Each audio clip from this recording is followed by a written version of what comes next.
ఆ యవ్వన దంపతులు జతపరచబడినప్పుడు వాళ్ళకున్న ఆశ ఏమిటంటే పన్నంటి బిడ్డ పుట్టాలి, పన్నంటి బిడ్డను కనాలి ఆశ. వాళ్ళ పట్ల దేవునికి ఉన్న ఉన్నతమైన ప్రణాళిక ఏమిటో పాపం ఆ రోజు ఆ యవ్వన దంపతులకు తెలియదు. కానీ దేవునికి ఉన్న ప్రణాళిక ఏమిటి?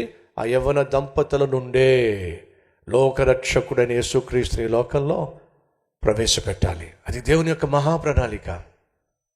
అంత అద్భుతమైన ప్రణాళిక కలిగినటువంటి దేవుడు ఈ యవ్వన దంపతులను చూసి వాళ్ళు జతపరచబడిన వెంటనే, ఇదిగో మీరు చాలా ప్రత్యేకమైన వాళ్ళు, మిమ్మల్ని నేను జతపరిచిన కారణము ఒక అద్భుతమైన ఉద్దేశము దాని వెనక ఉంది, కాబట్టి నేను మీకు సంతానాన్ని ఇచ్చేస్తున్నాను అని చెప్పి వెంటనే ఇచ్చేశాడా? వెంటనే ఇవ్వలా.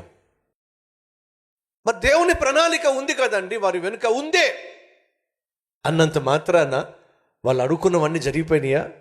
జరిగిపోలా. దేవుని ప్రణాళిక ఉన్నప్పటికీ, వారి సంతానంలో నుండే యేసు ఈ లోకంలో జన్మించవలసి ఉన్నప్పటికీ మన కుటుంబంలో ఒక సమస్య వచ్చి పడింది. ఏమిటి ఆ సమస్య అంటే చూద్దాం రండి. ఆదికాండము 25వ అధ్యాయము 19వ వచనం నుంచి చదువుతున్నాను. అబ్రహాము కుమారుడగు ఇస్సాకు వంశావళి ఇదే. అబ్రహాం ఇస్సాకును కనెను. ఇస్సాకు పద్దనరాములో నివసించు సిరియావాడైన బెతుయేలు కుమార్తెయును, సిరియావాడైన లాబాను సహోదరి అయిన రిబ్కాను పెండ్లి చేసుకునినప్పుడు 40 సంవత్సరములు గలవాడు. ఇస్సాకు భార్య గొడ్రాలు. ఇస్సాకు భార్య గొడ్రాలు. దేవుడు ఏం చెప్పాడు అబ్రహాముకి? నీ సంతానాన్ని నేను బహుగా దీవిస్తాను, నీ సంతానాన్ని ఒక జనముగా నేను మారుస్తాను. ఒక జనము అంటే ఒక దేశం. నీ నుండి వచ్చే సంతానాన్ని నేను ఒక దేశముగా మార్చేస్తాను. ఆ దేశాన్ని నా స్వాస్థ్యముగా చేసుకుంటాను.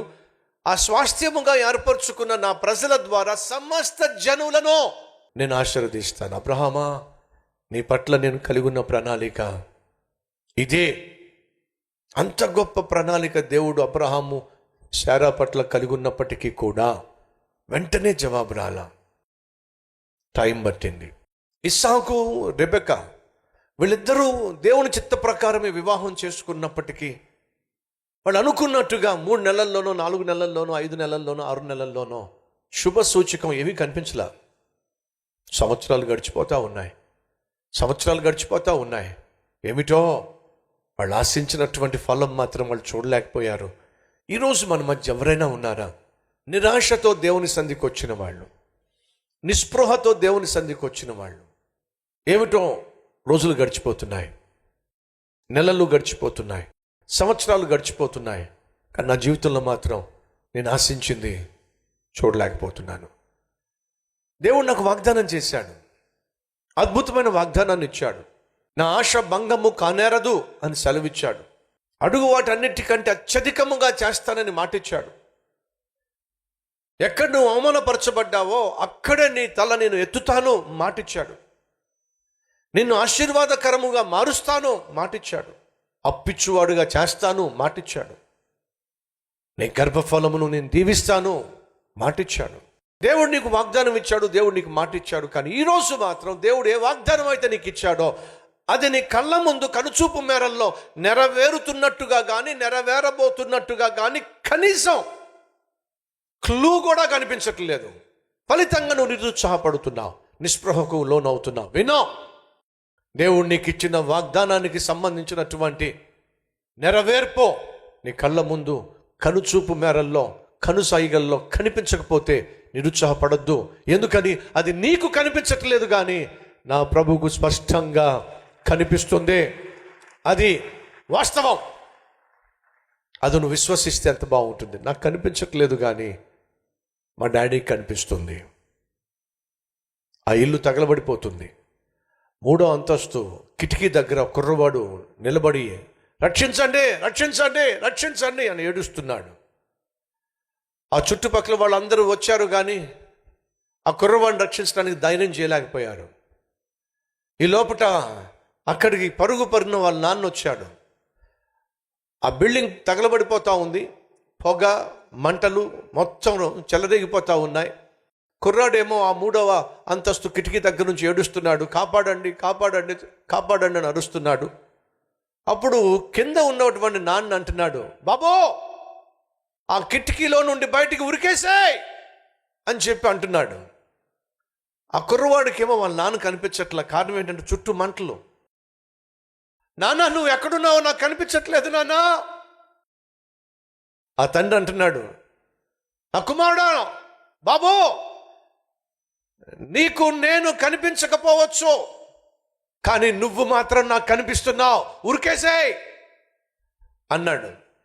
ఇప్పుడు కొడుకు కనిపిస్తున్నట్లయితే, ఆ కొడుకు ఉరికినట్లయితే తండ్రికి తెలుస్తుంది కదా ఎక్కడ పడతాడో. తండ్రి ఏమంటున్నాడంటే, నీకు నేను కనిపించకపోవచ్చు కానీ నాయనా నువ్వు నాకు కనిపిస్తున్నావు, నిన్ను నేను చూస్తున్నా, నన్ను నమ్మి నా మాట వినే ఉరికేసాయి అని అంటే, ఆ కొడుకు తండ్రి కనిపించకపోయినా తండ్రి స్వరము విని అమాంతంగా కిటికీలోంచి ఉరికేస్తే ఎక్కడొచ్చి పడ్డాడో తెలుసా? తిన్నగా వచ్చి తండ్రి చేతిలో పడ్డాడు. నా ప్రియ సహోదరి సహోదరా, వింటున్నావా? ఈరోజు నీ జీవితంలో జవాబు నీకు కనిపించకపోవచ్చు. ఈరోజు నీ జీవితంలో నీ సమస్యకు పరిష్కారం కనిపించకపోవచ్చు. ఈరోజు నీ జీవితంలో నీ కన్నీళ్లు కొట్టివేయబడుతున్నట్టుగా నీకు కనిపించకపోవచ్చు. వినో, నీకు మాట ఇచ్చిన వాడు, నమ్మదగిన వాడు, వాగ్దానం చేసిన దేవుడు, వాగ్దానాన్ని నెరవేర్చడానికి చాలినవాడు, అసాధ్యాలను సాధ్యపరిచే అసాధ్యుడు. ఆయన మాట విని ఆయన నీ జీవితంలో చేయబోతున్న అద్భుతాన్ని గురించి విశ్వసించే ముందడుగు వేయి. దేవుడు నిన్ను అద్భుతంగా ఆదుకోబోతున్నాడు, ఆశీర్వదించబోతున్నాడు, అనేక మందికి ఆశీర్వాదంగా మార్చబోతున్నాడు. విశ్వసించో.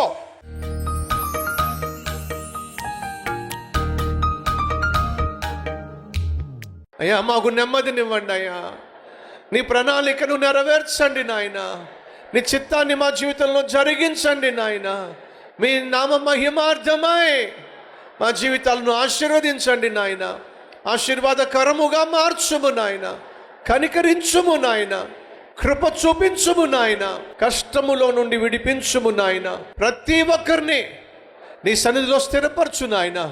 స్థిరమైన మనస్సు, స్థిరమైన ఆత్మీయత, స్థిరమైన భక్తి ప్రతి ఒక్కరిలో దయచేయ్యా. నీకే మహిమ, నీకే ఘనత, నీకే ప్రభావములు యుగ యుగములు చెల్లునుగాక. యేసునామం పేరట వేడుకుంటున్నాము తండ్రి, ఆమేన్.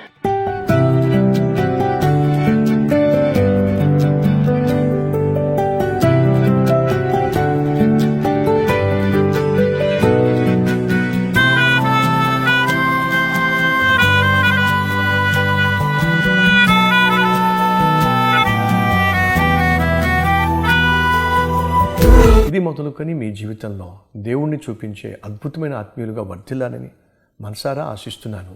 ఈ క్లుప్త సందేశం మీకు ఆశీర్వాదకరంగా ఉన్నట్లయితే లైక్ చేయండి, అలాగే 10 మందికి షేర్ చేయండి. అంతేకాదు ఒక చక్కని కామెంట్ పెట్టండి, అది నేను చదువుతాను, దేవుని మహిమపరుస్తాను. మళ్ళా కలుసుకుందాం. అంతవరకు సెలవు.